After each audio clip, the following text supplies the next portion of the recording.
E aí pessoal, tudo bem com vocês? Eu espero que vocês estejam maravilhosamente bem e hoje eu lhes trago uma partida muito legal entre Javokir Sindarov e Magnus Carlsen. Nessa partida, acredite ou não, em 10 lances, Magnus fica completamente perdido contra Javokir Sindarov, o mais jovem vencedor da Copa do Mundo de xadrez. Depois de vencer uma Copa do Mundo, hoje, no dia do aniversário dele, dia 8 de dezembro, ele enfrenta Magnus Carlsen no primeiro dia do Freestyle Chess Grand Slam e fica completamente ganha a partir da abertura. E vamos ver se ele consegue converter essa vitória. Vamos lá! Vem E4 por parte do Sindarov, E5 por parte do Magnus. Vale a pena falar, né? É uma partida de xadrez 960 para vocês que não conhecem. Isso significa que as peças não começam nas suas casas iniciais, mas essa partida, na verdade, essa posição inicial, ela na verdade é muito parecida com uma posição inicial normal de xadrez. Se você prestar atenção, tem muitas casas, muitas peças que estão nas casas originais,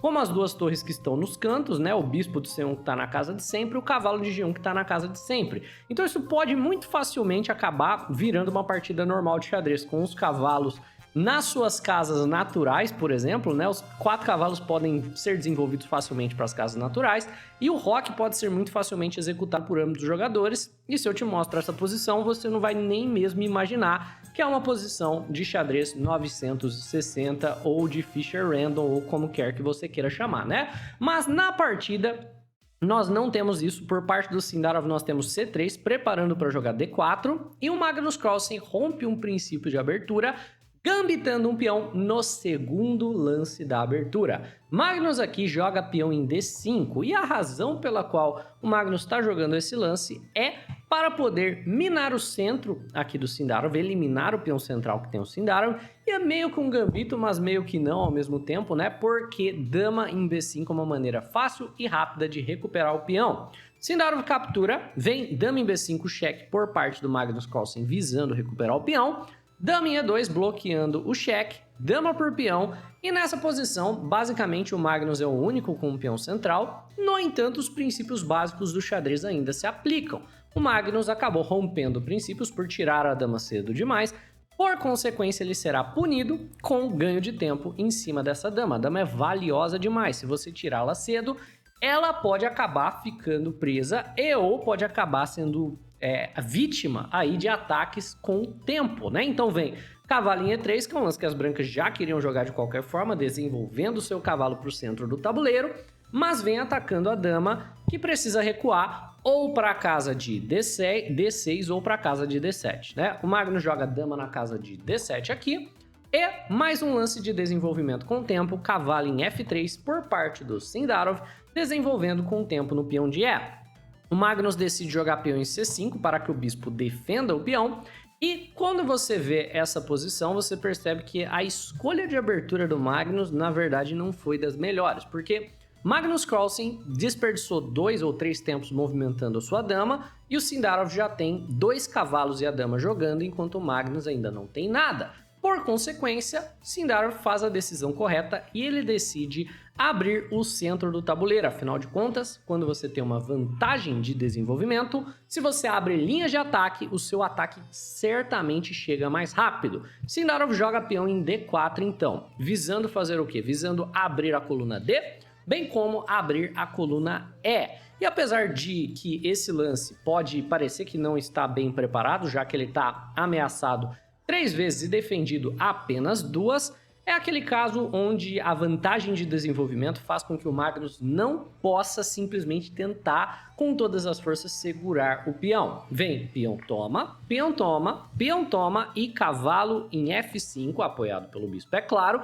adicionando mais um ataque no peão de D4. Depois dessas trocas de peões, nós temos uma posição completamente aberta, na qual a vantagem de desenvolvimento do jogador de branca será muito melhor sentida. Vem por parte do Magnus, então, cavalo em C6 desenvolvendo o cavalo e defendendo o peão de D, e B3 joga o Sindarov, gerando aqui uma ameaça de mais um lance de desenvolvimento com o tempo. A ideia do Sindarov é jogar bispo em A3, desenvolvendo o bispo com cheque, almejando o rei que ainda está no centro. E por isso que a abertura da posição é tão importante. O Sindarov, se quiser rocar, pode, o Magnus ainda não precisa desenvolver o cavalo.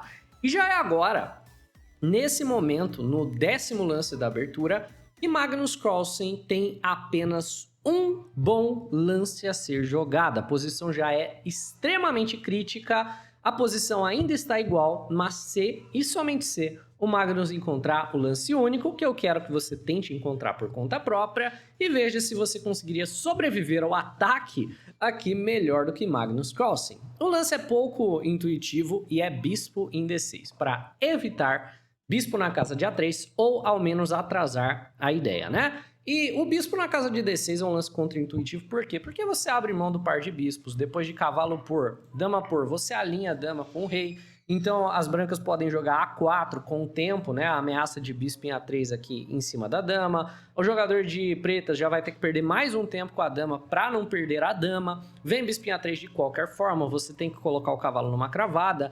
É uma posição tremendamente desagradável, né? Difícil de jogar, mas é o que o Magnus deveria ter feito. O Magnus, no entanto, jogou muito natural, cavalinho E7. Só que agora a bispo em A3 vem com uma cravada e o Magnus não vai conseguir fazer o roque. E nessa posição, pretas já estão completamente perdidas. É isso mesmo. Essa cravada é tão poderosa que no longo prazo o cavalo não pode ser sustentado. A peça vai acabar caindo. Vem por parte do Magnus, então, dama em D8. E a ideia do dama em D8 é ameaçar o cavalo de F5, né? Querer trocar um pouco de peça e, por consequência, aliviar a pressão na casa de E7. Mas o Sindarov joga cavalo da terceira em D4, de maneira que, se esse cavalo em F5 for tomado, outro tomará o seu lugar. Não adianta você tentar jogar, por exemplo, G6, né? Porque a gente toma em C6 primeiro e depois capturamos na casa de E7. Então, o Magnus está numa posição realmente muito complicada. Ele joga bispo por cavalo em F5, vem cavalo por, e por enquanto, o cavalo está ameaçado 2 vezes, né? E está defendido 3. Então não há ganho de material nessa posição.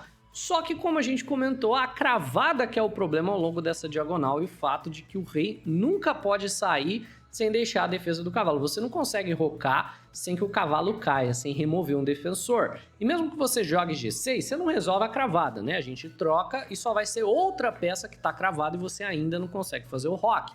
Mesmo jogando rei na casa de E8 para sair de uma cravada, você entra em outra e o jogador de brancas tem todo o tempo do mundo para, por exemplo, fazer o roque e trazer uma torre para a coluna E, que é o verdadeiro problema. Brancas sempre tem como trazer mais ataques, pretas não tem como trazer mais defesas ou sair da cravada. Então, o G6 aqui do Magnus acaba sendo jogado, cavalo por, e o Sindarov, ao invés de fazer o roque, que seria um lance mais normal possível, né? Decide jogar bispo em E4. Por um instante, alivia a pressão no cavalo, mas desenvolve a última peça que resta e, na verdade, ameaça o peão da casa de B7. Então, se o Magnus quiser fazer o roque, ele pode, né? Ou sair da cravada agora é o momento. Mas bispo por B7, você não perde o cavalo, mas você acaba perdendo a torre, né? Então, não tem muito o que fazer.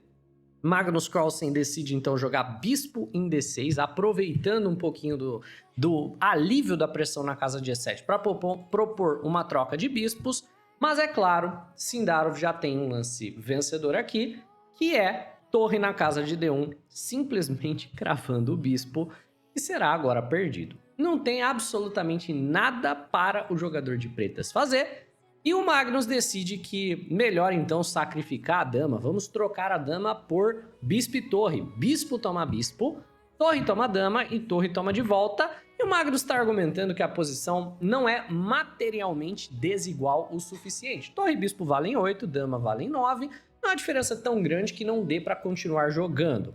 Mas sabemos que a dama ela é uma peça muito mais poderosa em posições abertas e caóticas, onde as coisas estão meio sem defesa, do que, por exemplo, uma torre e um bispo que necessitam de uma coordenação muito mais fina para poder jogar melhor do que uma dama.